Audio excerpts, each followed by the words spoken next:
순종 말씀을 함께 읽어봤습니다. 효자는 부모가 살아있을 때 효도를 해야 되는 것입니다. 충성도 그만이 살았을 때 해야 되는 것입니다. 죽은 후에는 천만대의 교성이 있을 때였고 천만대의 충성이 있을 때였다는 것입니다. 그렇게 하는 것들은 감사한 배들입니다. 죽어서 큰 제사상을 해올리는 것보다 살아서 한마디의 말로라도 위로하는 것이 낫고 자기가 슬픔의 상대가 돼가지고 그 마음을 위로하는 것이 오히려 천만 가지로 진설해 놓은 그 재단보다도 아름답다는 것을 알아야 됩니다. 죽음길을 추모하면서 가는 사람보다도 그 죽음길을 가기 전에 목적을 위해서 가는 사람이 더 귀한 것입니다. 효자가 되려면 언제나 부모의 마음 방향과 일치되어야 하는 것입니다. 효자의 길을 가는 사람은 부모와 동떨어진 행동을 하는 사람이 아닙니다. 부모가 동으로 가면 동으로 가야 되는 것이고 부모가 서로 가면 서로 가야 되는 것입니다. 가다가 가는 목적을 제시했다가 한꺼번에 뒤로 돌아서면 돌아서야 되는 것입니다. 거기에는 유의가 없어야 하는 것입니다. 10번 가다가 10번 돌아서라 하더라도 또 돌아서서 따라가야 되는 것입니다. 지난 주간에 바로 어제가 되겠습니다. 어제는 제52회 참 자녀의 날이었고 또 24회 천주 통일국 개천일을 기념하는 축제 행사가 천덕궁에서 참부모님 모시고 세계 지도자들이 함께 했었습니다.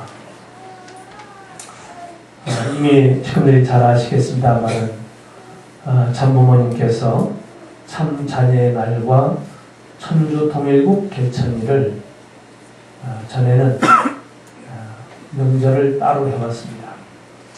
이제는 한 날 같이 한다 하셔서 이제는 참 자녀의 날과 천주 통일국 개천일을 함께 기념을 하는 이런 행사가 되어지고 있습니다.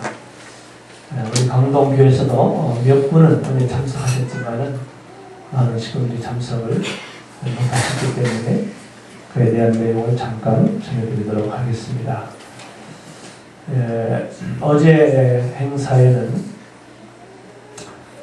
우리 참모모님께서 참 역사에 없는 말씀을 가장 아마 짧게 하신 날이 아닌가 생각이 됩니다. 아주 은혜와 축복이 넘치는 행사였습니다.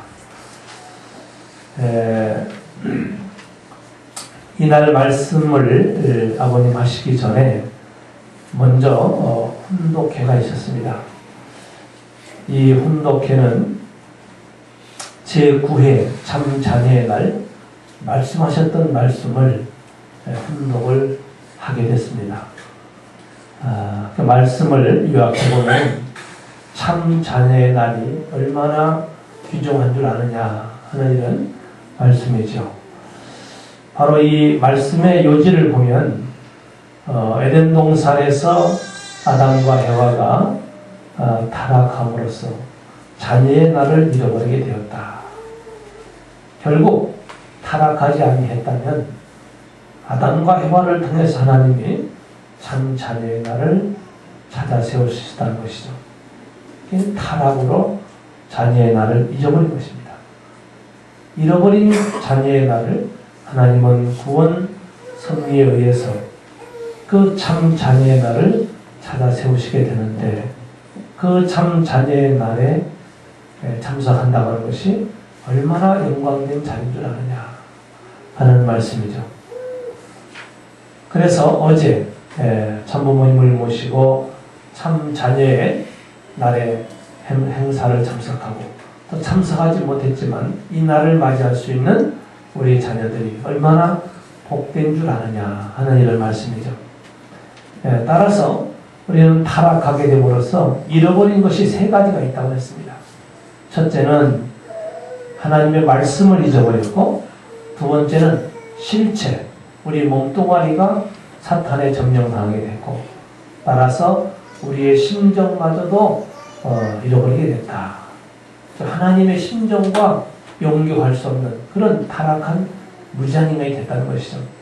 그래서 이 세 가지를 찾아 복귀해야 된다 해서 말씀 복귀, 실체 복귀, 심정 복귀를 해야만 했던 것이다 라는 말씀입니다.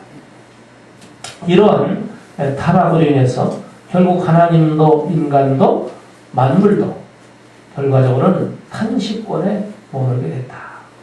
하나님도 탄식할 수밖에 없었고 인간도 탄식할 수밖에 없었고 만물도 탄식할 수밖에 없었다. 타락이라고 하는 것이 이러한 참 탄식권 내에 떨어지게 됐다는 것입니다. 이런 것들을 다 이제 우리 참부모님께서 탄감복귀를 해 나오시는 그 노정이 얼마나 가시밭길이었고 죽음의 길이었는가 하는 것입니다. 그래서 그런 길을 통해서 찾아 세운 날이 자녀의 날이기 때문에 이 자녀의 날이 얼마나 우리에게는 영광된 자리고 복된 자리냐는 말씀입니다. 오늘 박기옥 권사님의 기도 가운데도 7사부활이라는 말씀이 나옵니다. 90평생 7사부활, 7번 죽어 다시 살아나시는 이런 역사를 통해서 찾아진 날이 자녀의 날입니다. 이런 자녀의 날을 우리가 맞이할 수 있다고 하는 것이 얼마나 우리에게 큰 복인가 하는 것입니다. 그래서 그 자녀의 날이란 이 말씀을 혼독하는 가운데 제가 정리를 해본 말씀입니다. 자녀의 날이 어떤 날이냐? 부모님을 모실 수 있는 날이 자녀의 날이다. 이 자녀의 날이 없고서는 우리는 하나님 참부모를 모실 수 없다는 것입니다. 또한 부모님의 사랑받을 수 있는 날이 자녀의 날이다. 따라서 부자의 인연을 맺는 날이 자녀의 날이다. 새 시대의 아들, 딸로 축복해주는 날이 자녀의 날이다. 훈독 말씀 가운데 이런 내용이 나옵니다. 그렇기 때문에 오늘 우리는 자녀의 날이 이렇게 우리에게도 참 귀중한 날이고 복된 날이다라고 하는 것입니다. 따라서 말씀에 이어지는 내용에 보면 12자녀를 찾아 세워라 하시면서 아버님은 12자녀를 중심 삼고 36가정, 72가정, 124가정, 430가정 지금까지 하나님은 바로 수리적으로 참 자녀를 찾아 나오는 역사가 있었다. 그럼 오늘 우리들도 부모님의 노정을 가야 될 우리들이기 때문에 우리들도 12자녀를 찾아 세워야 된다 하는 것입니다. 이런 길을 가는 데 있어서 우리가 어떻게 가야 되느냐? 쉬면서 갈 수 있는 길이 아니라고 했습니다. 오늘 우리가 신앙길을 가다 보면 많은 시련을 당하게 됩니다. 어떠한 시련이 부닥쳐온다 할지라도 우리는 꿋꿋하게 불변의 심정으로 우리는 쉬지 말고 가야 된다. 믿습니까? 네. 때로는 우리가 쉬고 싶기도 하고 때로는 도망가기도 쉽고 때로는 신앙을 포기하고 싶을 때도 있고 그를 시험당할 때가 있습니다. 아무리 그런 시련이 온다 할지라도 절대로 쉬어야 되겠다 하는 생각은 해서는 안 된다는 것입니다. 그래서 쉬면 어떻게 되느냐? 결국 나가떨어진다 하는 말씀이 나옵니다. 우리가 나가떨어지지 않기 위해서는 쉬지 말고 열심히 기도하고 신앙생활을 해야겠죠. 그 다음 멋지게 죽을 수 있는 길로 갑시다 하는 말씀이 나옵니다. 우리가 참 이런 자녀의 날을 맞이해서 멋지게 살 수 있는 길, 그게 어떤 길이겠습니까? 그게 하늘 앞에 자녀로서의 도리를 다하기 위해서 사는 것이죠. 따라서 뜻을 위해서는 무엇이든 할 수 있어야 한다 하는 말씀이 어제 훈독 말씀 가운데 나온 말씀입니다. 그렇죠. 우리가 뜻을 위해서라면 무엇이든지 마다하지 않고 하고 절대 복종하며 갈 이런 길이 이게 바로 자녀가 가야 될 길이 아닌가라고 생각이 됩니다. 따라서 마지막으로 나온 말씀은 입적이라는 말씀이 나옵니다. 벌써 자녀의 날 9회째를 맞이해서 하신 그 말씀 속에 보면은 입적이 나와요. 지금도 아버님께서는 이제 모두가 다 하나님 나라에 입적해야 된다 하시는 말씀하시죠. 그래서 지난번에도 아버님은 미국의 성직자 172명을 불러서 하나님의 조국, 바로 한국의 성씨를 다 하서주십니다. 앞으로 일본도 아프리카도 모든 인류는 다 한국 성씨를 아마 하사받을 축복의 날이 올 겁니다. 이것이 곧 입적이다 하는 말씀. 그렇기 때문에 우리는 몸도 마음도 재물까지도 모든 것을 다 하늘 앞에 입적해야 된다. 그래서 아버님께서는 늘 말씀하시죠. 우리는 타락권 내에서 태어나서 타락권 내에서 살았기 때문에 우리가 입적을 하기 위해서는 모든 것을 다 하늘 앞에 돌려놓고 다시 분깃을 받아가지고 살아야 된다. 그러니까 내 몸뚱아리도 내 것이 아니고 하늘 것입니다 라고 하늘 앞에 내놓고 그러고 나서 내가 내 몸뚱아리를 가지고 살아야 된다는 것이죠. 마음도 마찬가지예요. 그렇기 때문에 입적이라고 하는 이런 말씀이 나오게 됐다는 말씀입니다. 이어서 참부모님께서 말씀을 하셨는데 이 참부모님 말씀을 보면 모든 경계선을 넘고 소화할 수 있는 책임이 내게 있다 하시는 말씀인데 제가 조금 전에 말씀드린 것처럼 어제 참 자녀의 날에 참부모님 말씀은 제가 정확하게 시간은 제시하겠지만 아마 3분 길면 5분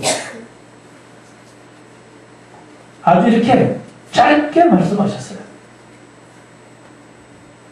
그러니까 모든 사람들이 참석한 사람들이 벌써 끝났어? 2부 행사가 또 있는 거 아니야? 우리는 늘 부모님 행사에 가면 짧으면 3시간 조금 길다 하면 7시간 아주 길다 하면 12시간 좀 오래 했다 싶으면 하루 종일 하는 거죠. 근데 어제는 참으로 참 유례 없이 아버님께서 아주 짤막한 스피치를 하셨습니다. 우리에게 주신 그 짧은 참 말씀, 그 말씀은 너무도 귀한 말씀이었습니다. 아마 부모님께서 그렇게 말씀하시고 나서 부모님도 대단히 기뻐하시는 것 같아요. 네. 그래서 우리는 그 짧은 시간에 말씀하시고 딱 끝냈기 때문에 어리공부하고 있던 사람들은 뭐가 뭔 말씀인지를 못 듣고 나버렸어요. 이 아주 3분밖에 참 안 되는 이런 그 말씀 가운데 먼저 제가 기록한 말씀을 보면 모든 경계선을 넘고 소화할 수 있는 책임이 이제 우리에게 있다 하는 말씀입니다. 개인을 넘고 가정을 넘고 국가와 세계적 경계선을 넘어야 된다 하는 말씀. 아버님은 그런 말씀하세요. 모든 국경선을 철폐해야 된다. 이 말씀은 무슨 말입니까? 우리가 그동안에 살아오면서 마음에 넘지 못할 선 그어놓은 거 있으면 이제 그거를 해체시켜라. 무너뜨리고 넘어가야 된다. 그러니까 모든 것을 다 우리가 사랑으로 품고 이해하고 모든 것을 받아들일 수 있는 이런 자기의 마음의 벽을 그냥 헐어버려라. 그렇습니다. 그러지 않고는 우리가 기원절을 맞이할 수가 없다. 이제 기원절이 며칠 남았죠? 481일 남았습니다. 정말 하루하루 성큼성큼 기원절은 우리에게 다가오고 있습니다. 우리는 이 기원절을 맞이하기에 앞서 지금 우리는 어떤 신앙생활을 해야 되냐? 뭘 해야 된다고요? 내 마음의 모든 벽을 허물어야 된다. 남을 미워하는 마음을 가져서도 안 되고, 남이 잘못되기를 바라는 마음을 가져서도 안 되고, 남이 잘되고 좋은 일 있으면 축하해주고 기뻐해 주시는 그런 하늘 사람이 되라 하는 것입니다. 이제 우리는 이 기원절을 맞이하기 위해서 중요한 것은 뭐냐면, 내가 지금까지 살아왔던 고정관념, 또 습관, 또 나쁜 버릇, 습관, 이건 다 이제는 다 털어내라는 겁니다. 그러고서 기원절을 맞이해야 된다 하는 말씀이죠. 바로 그러한 것은 누구에게 책임이 있다고요? 나에게 책임이 있는 것을 알고 그렇게 살아라 하는 말씀입니다. 두 번째로는 이제 481일밖에 남지 않은 이 기원절을 우리가 준비해야 된다. 결국 준비 못한 자는 흘러간다. 그렇습니다.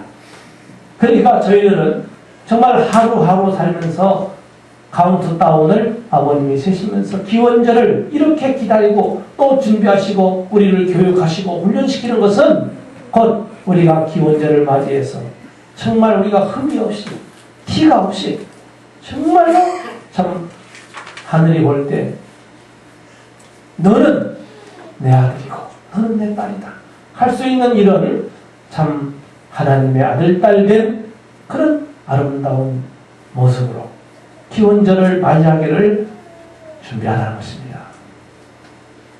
그렇기 때문에 이제 기원절을 향해서 정말 내가 갈 길이 바쁘게 됐어요. 내가 갈 길이 바쁩니다. 그렇기 때문에 우리는 정성을 열심히 드리고 기도생활 열심히 해서 나의 타락성, 본성 이걸 우리가 버리기 위해서 정말 열심히 살아야 되는 이 기간이 이제 481일밖에 안 남았다 하는 것입니다. 이 기간이 길은 것 같아요? 짧은 것 같아요? 짧습니다. 벌써 눈 몇 번 끔찍하면 푸떡 넘어갈 겁니다. 그렇기 때문에 우리는 그렇게 사는 것이 뭐냐면 후대 만세의 길을 개척해 주는 것이다. 곧 내가 기원절을 맞이할 수 있는 하나님의 자녀가 되어질 때 곧 우리 후대들에게도 만세 천세에 그들이 하나님 뜻을 중심 삼고 살 수 있는 바로 천일국세에 살 수 있는 길을 열어주는 것이다. 그런 말씀입니다. 결국 내가 기원절을 맞이하기 위해서 준비하는 그 삶이 곧 누구에게? 만세, 천세, 후세들에게 물려줄 길을 닦고 가는 것이다. 그렇기 때문에 개척이라는 말이 나오잖아요. 개척. 우리는 지금까지 누구도 가보지 않은 길을 우리가 지금 가고 있는 것이 우리 축복가정들의 삶입니다. 어느 누가 기원절이 예전에 있었습니까? 후회도 없을 것이죠. 기원절이라고 하는 것은 인류 하나님 구원 섭리 역사의 처음이자 마지막입니다. 인류 역사의 처음, 최초로 맞이하는 이 기원절을 그런 뜻이기 때문에 저희들에게 준비하라고 아버님은 당부하고 계십니다. 그것이 내가 살 길이고 내 자손들이 살 길이다. 그러니 그런 길을 열심히 개척정신을 가지고 개척해 가야 된다 하는 이런 말씀입니다. 가일층 결실하는 자리가 되기를 바란다. 이 말씀은 제가 설명을 해서 그렇지 3분밖에는 말씀 안 하신 게 아닙니다. 가일층 결실하는 자리가 되기를 바란다. 이제는 부모님이 우리를 향해서 정말 바라고 계시는 게 있어요. 기다리고 계시는 게 있습니다. 원하시는 게 있습니다. 그것은 우리 모두가 다 기원절에 함께 기원절을 맞이할 수 있는 자녀가 되기를 바란다. 이것은 처음에 말씀한 것처럼 이런 책임을 이제는 부모님이 져주시는 것이 아니라 누가? 내 자신, 또 부부가, 가정이 넘어가야 될 길을 가지 않고서는 결실을 맺을 수 없다. 이런 섭리적 결실의 때가 이렇게 임박해 오고 있다라고 하셨습니다. 마지막으로 부모님 말씀은 뭐라고 당부를 하시느냐? 참부모와 같이 살 수 있는 날을 비나이다, 비나이다 하시면서 그 날을 그렇게 맞이하자. 아주 그냥 딱 꺼내버렸어요. 이 말씀은 불과 그냥 눈 깜짝할 새에 지나갔어요. 3분이니까 3분이 얼마나 됩니까? 그러니까 아버님 말씀 제대로 안 듣고 있던 사람들은 깜짝 놀라가지고 벌써 끝났어? 엄마세 부르니까. 마지막 말씀이 참 중요합니다. 부모님은 훈독회 때도 이런 말씀을 하십니다. 그래, 나는 이제 너희들과 함께 같이 살고 싶다. 이제 부모님의 소원은 다른 게 없어요. 복비성부의 뜻을 이뤘기 때문에 이제는 우리와 더불어 당신이 축복한 축복 가정들, 자녀들과 통일교 식구들과 나는 같이 사는 게 소원이야. 같이 살았으면 좋겠어. 그날이 기원절로 다가오고 있다. 그렇기 때문에 오늘 저희들 보고 준비하는 삶을 살아라. 준비해라. 하루가 한 시간이 아깝다는 겁니다. 이런 때가 지금 다가오고 있습니다. 그래서 부모님께서는 나는 너희들과 정말 참부모와 자녀들이 같이 살았으면 좋겠어. 이 말씀은 어떤 의미가 있습니까? 참부모님이 훈독해 오는 사람들이나 행사에 참석한 사람들 가만히 다 이렇게 보시거든요. 심령을 꿰뚫어 보시죠. 무슨 생각을 하고 있나? 어떻게 생활하다 왔나? 앞으로 무슨 생각을 가지고 앉아있나? 아버님은요, 한 사람 한 사람 다 쳐다보십니다. 다 생각하십니다. 그래서 우리가 훈독해도 자주 가야 정말 부모님과 그런 만남을 통해서 내가 심령이 부활되고 내가 하나님 뜻대로 좀 더 열심히 살되었다. 이런 참 은혜와 축복을 받아오게 되는 것입니다. 부모님께서는 이제 우리와 같이 살기를 원하고 있습니다. 그럼 같이 살아야 되는데 같이 살 수 있는 자식이 부모 앞에 심정적으로나 원리적인 생활 면이나 모든 게 다 맞아야 이게 되지 않겠습니까? 그래서 이제 부모님은 마지막으로 우리에게 주신 말씀, 참 부모와 같이 살 수 있는 날을 기다리고 계시다는 거죠. 그날에 가서 우리가 다 같이 참부모님과 손에 손을 잡고 정말 아주 할렐루야 찬송 부르면서 천일국 승리의 그날을 맞이할 날을 아버님이 기다리고 계십니다.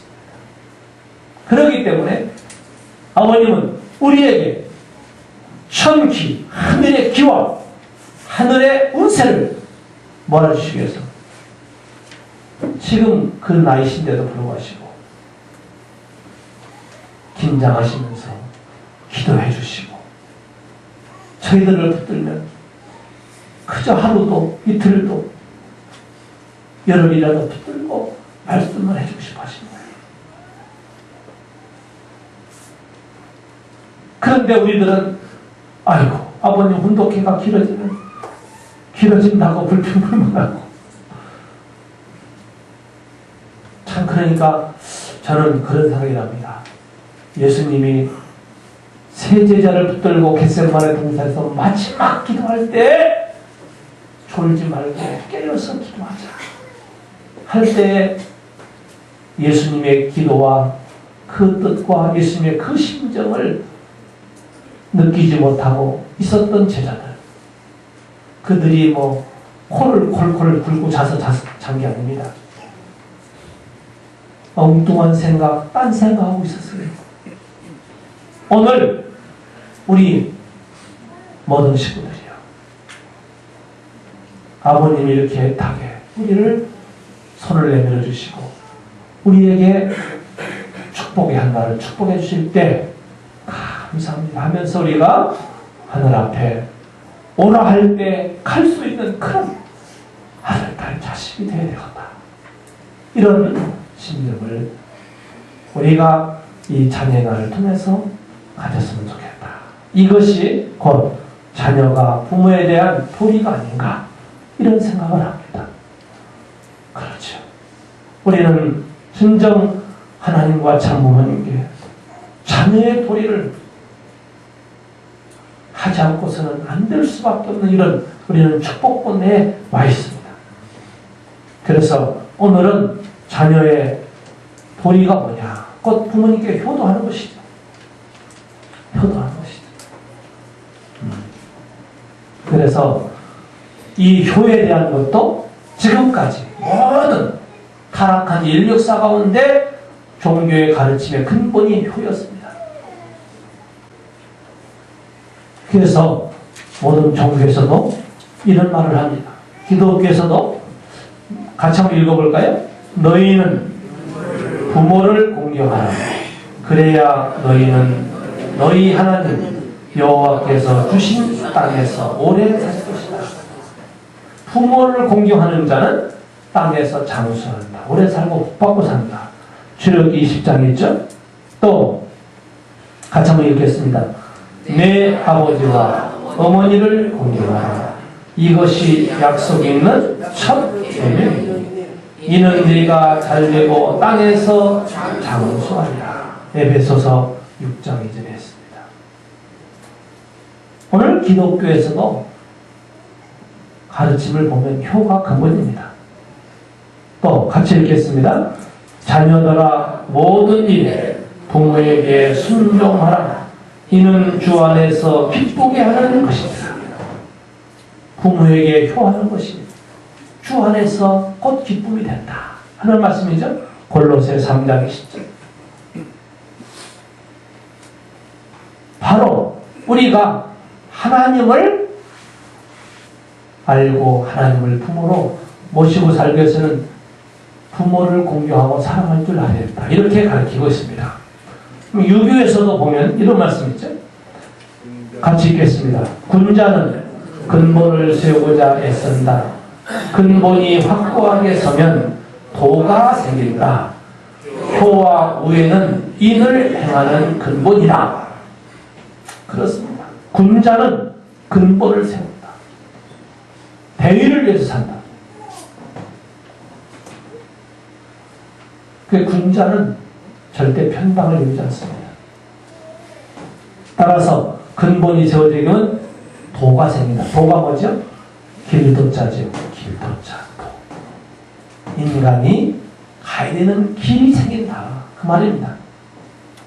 그래서 항상 근본이 어디에 있습니까? 하늘에 있다는 것이죠.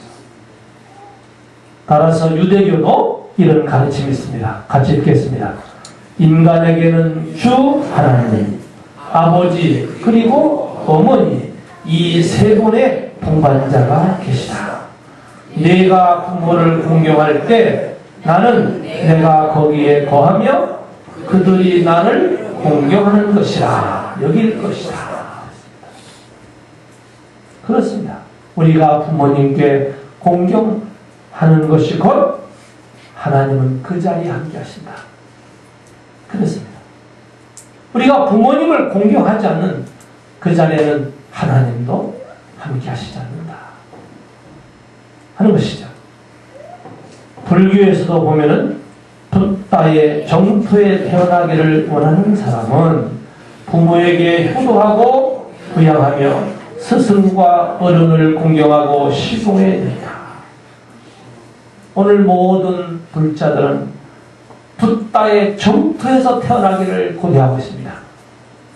100번 죽어 1000번 죽는다할지라도 붓다의 정토에서 태어나는 게 마지막 미륵 부처가 되는 겁니다. 이처럼 모든 종교의 가르침도 효의 근본을 두고 있다 하는 것을 알 수가 있습니다.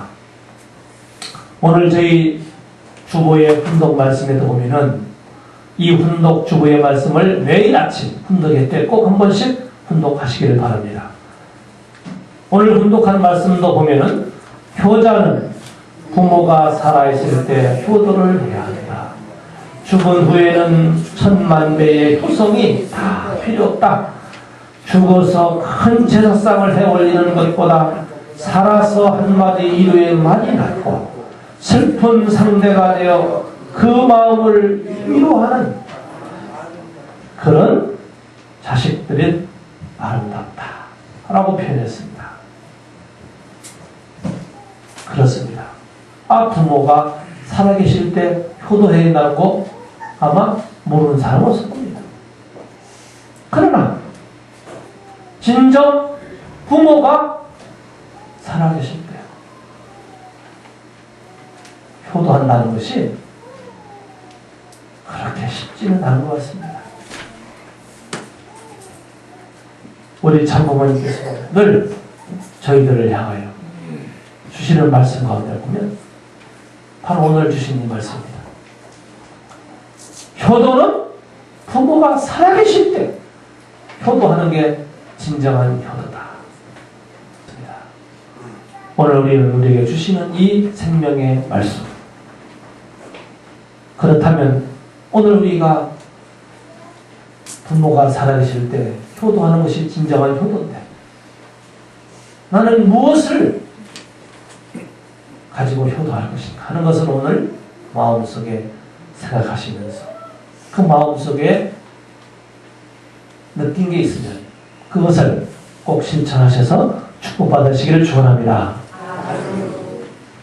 이어서 말씀을 보면 효자가 되려면 어떻게 된다고 했습니까? 언제나 부모의 방향과 일치돼야 한다. 부모와 동떨어진 행동을 하는 사람이 된다.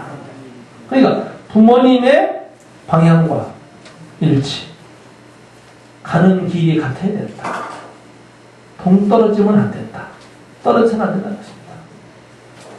이것이 바로 효자가 가는 길이다. 자녀로서의 도리다 하는 말씀입니다.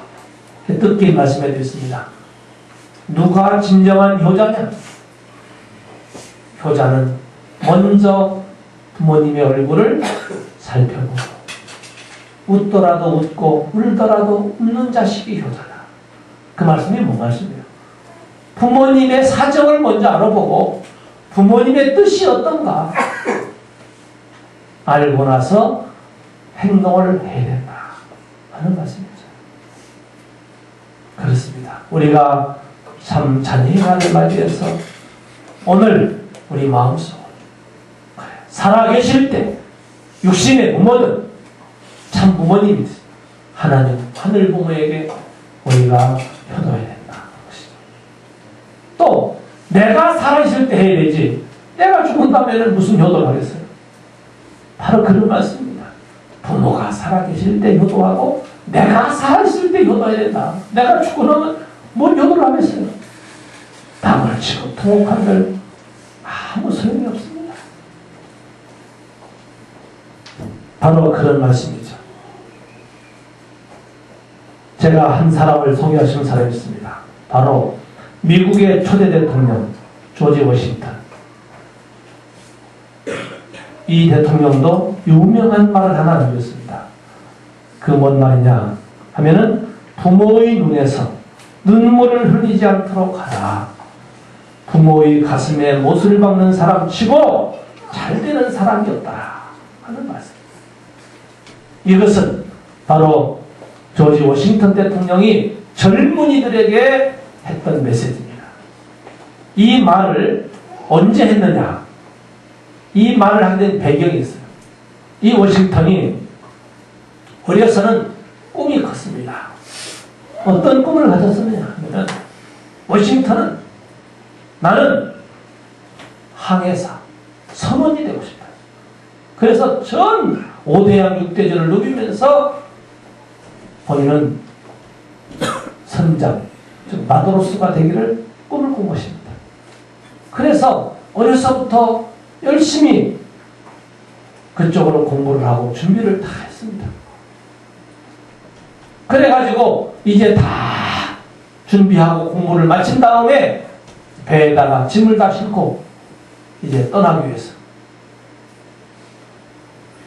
배를 딱 탔는데 어머님이 맨발로 쫓아와서 워싱턴 사랑하는 아들의 손을 붙들고 기도를 합니다.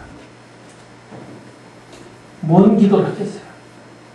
이 사랑하는 자식이 이제 선원이 돼서 항해사 마도로스가 돼가지고 배 타고 나가면 언제 돌아올지도 모르고 또 살아올지 죽을지도 모르고 이런 걱정을 하는 부모 마음은 아들의 손을 붙들고 기도를 합니다. 하늘 앞에. 그 눈물 어린 눈물을 뚝뚝 흘리며 기도하는 어머니의 기도를 들었던 워싱턴은 그 순간 회심 마음을 바꿉니다. 그래서 배에 실었던 짐을 다 풀게 하고 돌아왔어요. 그래서 열심히 공부해가지고 미국의 초대 대통령이 되고 난 다음 그러고 나서 젊은이들에게 이 메시지를 던져준 겁니다. 나의 꿈은 마도로스였지만 그걸 원치 않는 부모님의 그 기도 소리에 자기 꿈을 포기하고 집어던지고 부모님이 눈물로 기도하시는 부모의 기도 소리에 부모가 원하는 길을 선택해서 효도하고 나니 하늘이 나를 미국 초대 대통령으로 이렇게 축복하셨다 하시면서 젊은이들에게 만날 때마다 던진 메시지, 부모의 눈에서 눈물을 흘리지 않도록 하라. 부모의 가슴에 못을 박는 사람치고 잘되는 사람은 없다. 유명한 일화를 남기고 가셨습니다. 우리 사랑하는 식구 여러분, 오늘 우리는 부모님 말씀을 통해서 이제 기원절 481일밖에 남지 않은 이 기간 동안 우리가 자녀로서 효도의 도의 길을 가기 위해서 오늘 나는 아버지를 위해서, 교회를 위해서, 전도를 위해서 무엇을 한 가지라도 효도를 할 것인가 라는 것을 마음속에 오늘 꼭 결심하시고 그 뜻을 실천하시고 이루셔서 축복받으시기를 축원합니다.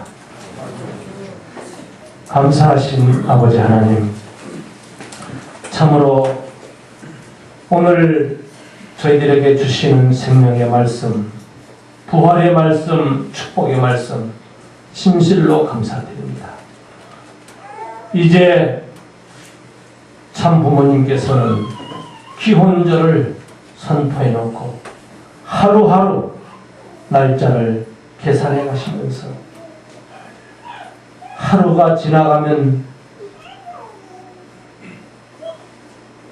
또 시간이 짧아지는구나 하시면서 밤잠을 이루지 못하시고 때로는 식음을 전폐하시며 기도하시며 정성을 다하시며 오늘 모든 당신의 자녀들이 그 날을 맞이하며 게으름이 없이 철저히 준비해서 참부모와 더불어 함께 살기를 고대한다고 하시면서 하루를 헛되게 살지 말라고 말씀하고 계십니다. 이렇게 당부하시는 부모님 말씀 앞에 오늘 우리는 한 가지라도 나는 이렇게 효도를 하겠습니다. 나는 귀한 축복의 한 날을 허락해 주신 것을 진실로 감사드리면서 축복 중심 가정 박종호 홍수순 가정의 이름으로 복 올려사옵나이다. 아주